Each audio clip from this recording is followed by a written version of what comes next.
He told them they were patriots, lovers of democracy, and their actions would prove that democracy was the greatest form of government on earth.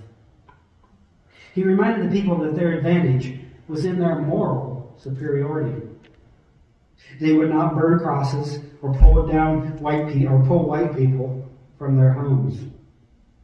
They would protest peacefully, as their Christian faith instructed. But they were tired of being trampled by the iron boot of oppression. They had to act. As he closed, he assured the people, "We are not wrong. If we are wrong, the Supreme Court in this nation is wrong. If we are wrong, the Constitution of the United States is wrong. If we are wrong, God Almighty is wrong. If we are wrong, Jesus of Nazareth was merely a utopian dreamer that never came down to earth. If we are wrong, justice is a lie and love has no meaning." They would show their opponents love.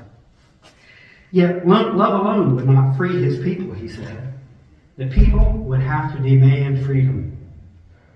"Follow me," King said, "and we will use the power of love to make America our promised land. And when history books tell the story, they will tell of people with fleecy locks and black complexion who rose to fight oppression and launched a revolution that changed the world."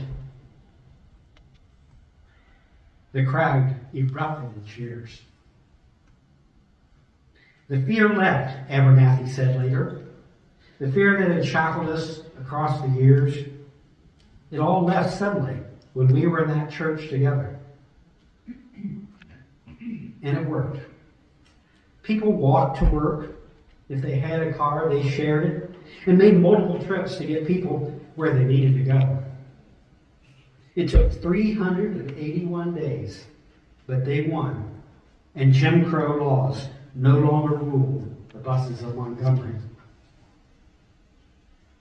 King called it their 12 months of glorious dignity. The KKK had tried bombs, and not just at King's house. They shot at houses and did everything they could to inspire violence, but failed.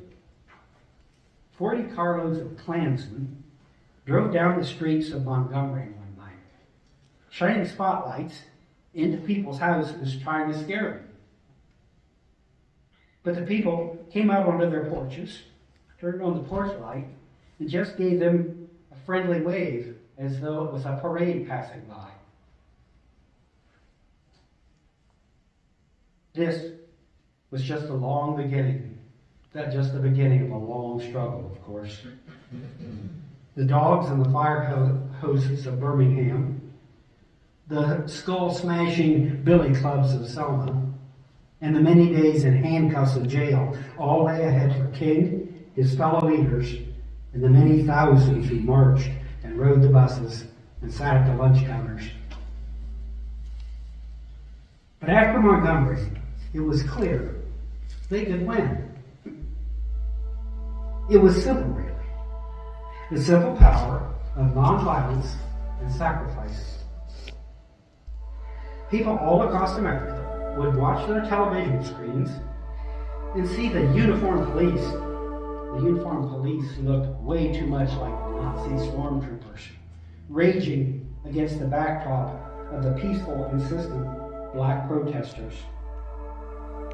It then became clear who was right and who was wrong. They would also see the murder of a man, Martin Luther King Jr., who preached only about love and freedom, never hate. He was just 39 years old when he was assassinated.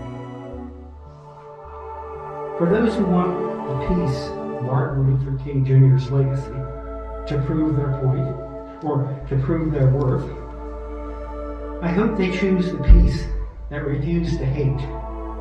It is a perfectly respectable religion.